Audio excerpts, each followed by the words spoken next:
হে WhatsApp guys, সবাই কেমন আছো? আশা করি সবাই খুব ভালো আছো। অ্যান্ড প্রথমে সবাইকে জানাই শুভ নববর্ষ। তো দিনটা ছিল শনিবার 13ই এপ্রিল। তো সেরকম কোনো প্ল্যানই ছিল না, হঠাৎ করে আমার ফ্রেন্ড ফোন করলো, বললো চল একটু ঘুরে আসি। তো কোথায় যাব ঠিক ছিল না, তো ট্রেনে যেতে যেতেই ঠিক করলাম কোথায় যাওয়া যাক। তো আর গরম যা পড়েছিল, প্রচণ্ড প্রচণ্ড গরম পড়েছিল। তো যাই হোক, আমরা প্রিন্সেপ ঘাট নেমে গেছিলাম। আমাদের যাওয়ার কথা ইডেনে, কারণ আমরা গঙ্গা আরতি দেখবো। তো ওটা ইভিনিংয়েই হয়। তো যাই হোক, এবার আমি আর আমার ভাই চলে এসেছিলাম ওখানে। সায়ন ওর বান্ধবী ফ্রেন্ড মিস করেছিল, দেন ওকে পিক করে নেক্সট ট্রেনে আসছিলো। তো কী করবো, ভাইকে নিয়ে চলে এলাম প্রিন্সেপ ঘাটে, কারণ কি ভাই কখনো প্রিন্সেপ ঘাট আসেনি। তো ওর এক্সামও শেষ, বললাম চল তাহলে একটু যাওয়া যাক। দেন দেখো, তারপরে ওরা চলে এসেছিলো সবাই। তারপর আমরা এখান থেকে বেরিয়ে গেছিলাম ইডেনের দিকে। তো তারপর আমরা ওখানে পৌঁছে গেছিলাম। তো ভাবলাম তোমাদের সাথেও কিছু ভিডিও শেয়ার করা যাক।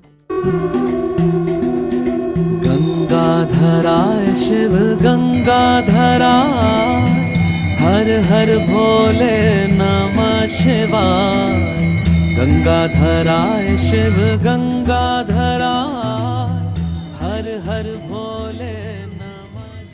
সো তারপর আমরা বাড়ির উদ্দেশ্যে বেরিয়ে গেলাম। তো আজকের মতো ভিডিওটা এখানেই শেষ, চলো টাটা।